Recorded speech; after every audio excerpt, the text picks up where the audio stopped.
where Hassan Reddick is asking for trades. Of course, this happens just very jet-like. That WFAN day happens today. And yesterday, Hassan Reddick asked for a trade, and then the New York Post has Olivia Munn and Aaron Rodgers and his whole family situation happening all over the newspaper and the internet. Good morning, Boomer. How are you? Buongiorno. Buongiorno. How are you doing today? Molto bene. Molto bene. Molto bene. Yeah, good. yeah. And you got home safe. Everything was good. You had a great trip. Yes, I did. It was awesome. It was as good as you could possibly have it. Amazing.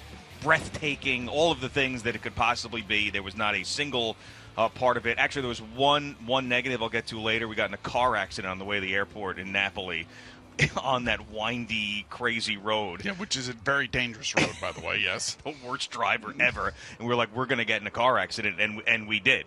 And I had to climb underneath the car. I'll tell you later. All right. But anyway. Like something that would happen with Al and Jerry. Yeah, it was when they just used to drive on the Gowanus Expressway. I was so proud of myself because I didn't panic at all. Gina's freaking out, like screaming at this guy who doesn't speak any English. Sir. And I'm like, chill out, we'll be fine.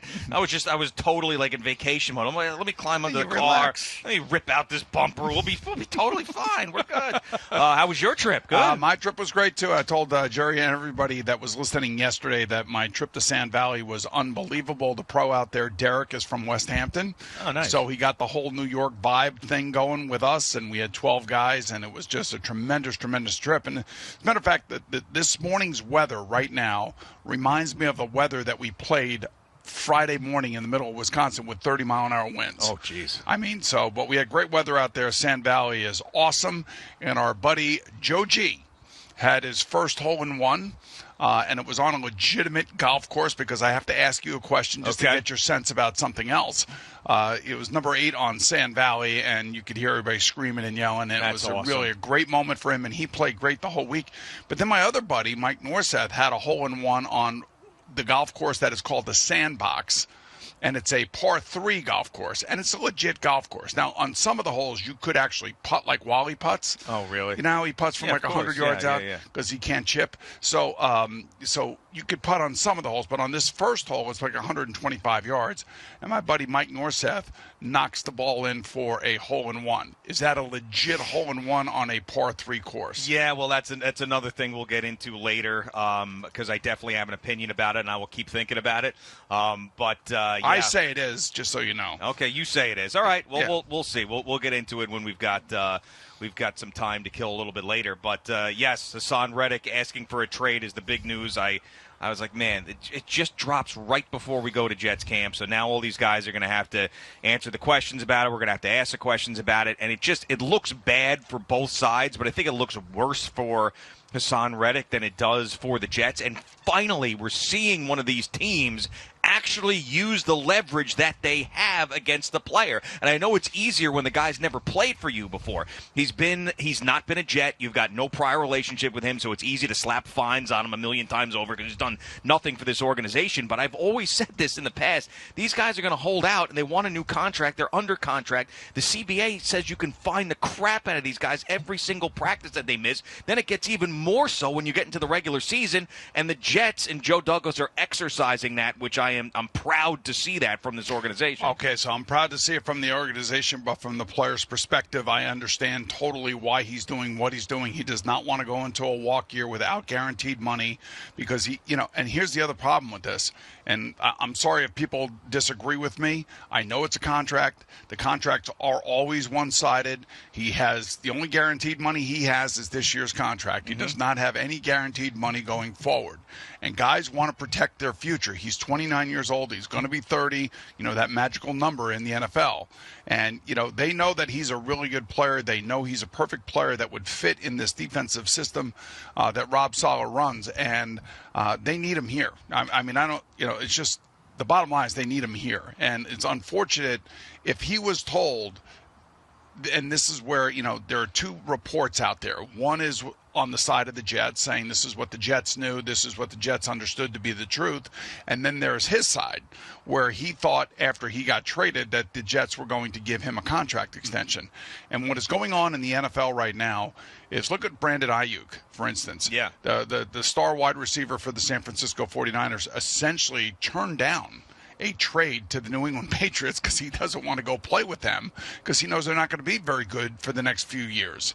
And, he wants to stay where he is, but he also wants to get paid because he knows he can win there and probably loves playing with that team. Yeah. So these players are starting and have been doing probably for the last 5 to 6 years stuff like Hassan Reddick is doing right now. So I am not at all going to hold this against Hassan Reddick. And I don't care who's winning the PR battle. It doesn't matter. The fact of the matter is you want a happy team. You want a team that is all pulling in the same direction. You want everybody in the locker room that wants to win and wants to play together. Hassan Reddick right now is a disgruntled player, and he hasn't even stepped foot into the locker room. Well, in OTAs or in summer practice. Which I actually think makes it easier from a locker room standpoint. Now, obviously, you've been through things just like this, but because it's not a teammate that they have met and practiced with and played games with and won and lost with, it doesn't create that same, it doesn't permeate that same situation in a locker room where they're like, man, this guy was with us shoulder to shoulder through the ups and downs and you're not paying him. I think it's easier for the Jets players themselves to be like, man, this sucks, we wish he was here, but it's not like they don't feel insulted because it's not one of their own guys. No, but they're not going to feel insulted anyway. I mean, but you know that happens when they don't pay a guy. No, here's the deal. You mean insulted with the team, like not with the player, right? Exactly. Okay. Yes. I can no.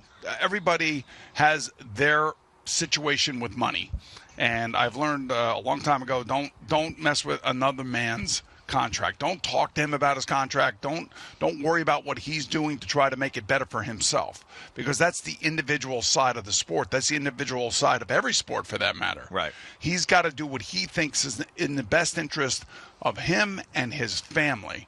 And he, like other players in the NFL, are seeing all of these contract extensions being handed out. They're seeing millions of dollars being handed out. And I'm sure he went to Philadelphia and say, hey, look, man, I'm one of your best defensive players. I want a contract extension. And Howie Roseman said, no, we're going to wait and see. We're going to see how it goes. One more year. And then that's when Howie realized he probably had a disgruntled player on his hand.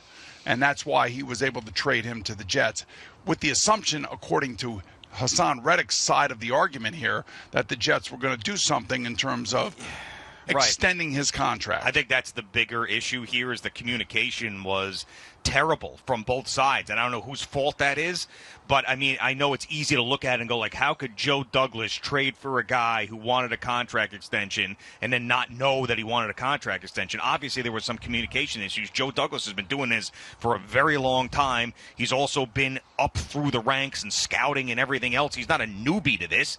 If he knew that Hassan Reddick was going to hold out if he didn't get a contract extension, he would have either figured something out and paid him or not traded for him. So the other part of this something changed. Well, the other part of this, did the player change his mind after the trade and after some of these contracts were signed in the offseason?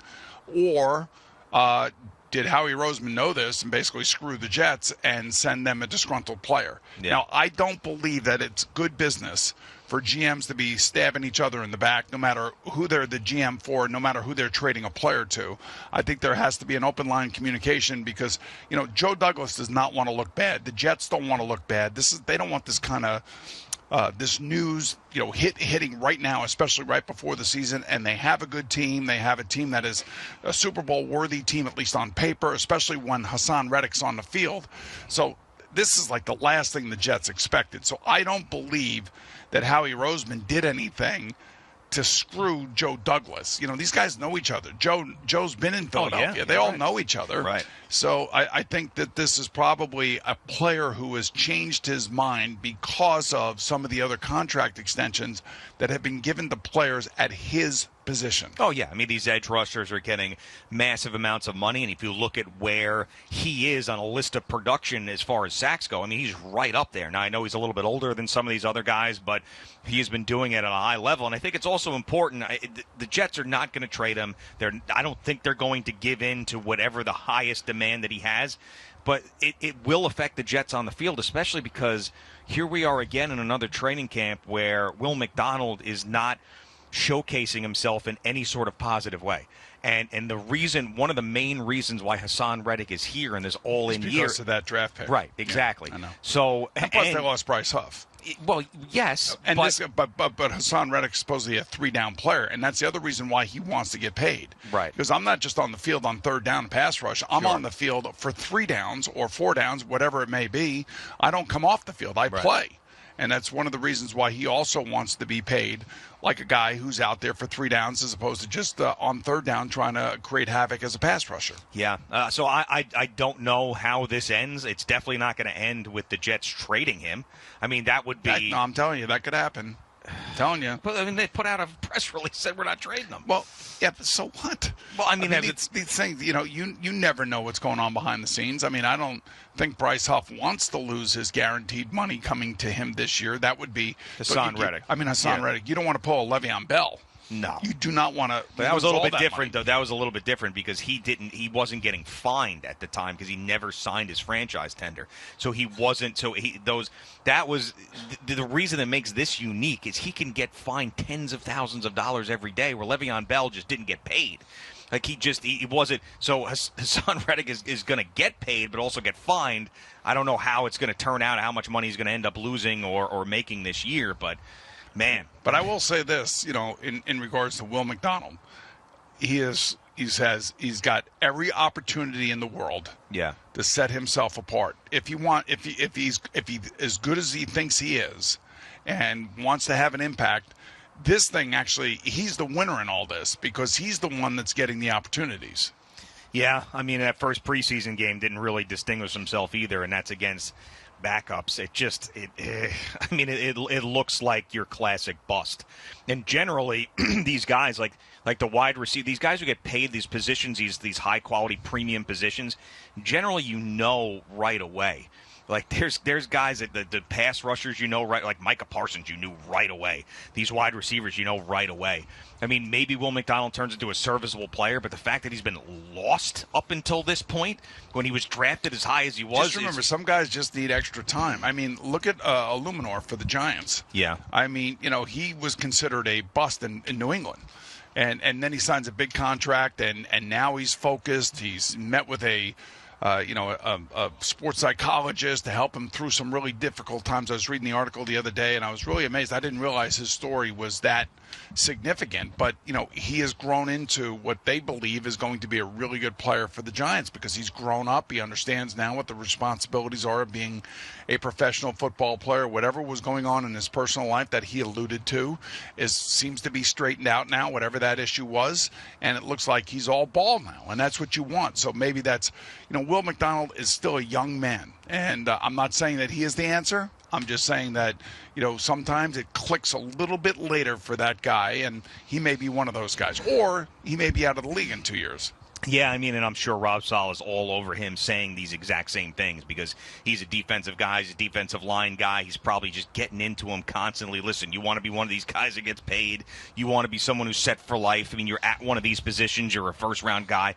I mean, he's just you just hope he's not one of these full bricks in the draft because you brick a quarterback like that, you brick an edge rusher, you brick an offensive lineman. I know that they hit on Sauce Gardner and Garrett Wilson, and that's great. But there are other guys that there's some air balls in there, Jermaine man. Johnson, they hit on him. I mean, look, every team is going to have draft busts. Every team is going to have free agent bust. Every team is going to be dealing with injuries and holdouts. I mean, look at the Cowboys. Right. Look at all the contracts that they have sitting in front of them right now that they have to navigate through. Yeah, probably the most in football. I mean, with Dak, CeeDee Lamb, and Micah Parsons. It's insane. All right, we are at Jet Camp all morning. Let's take a break so we stay on schedule because we got a ton of guests coming up. It is Boomer and Gio live from the Atlantic Health Jets practice facility here in Florham Park.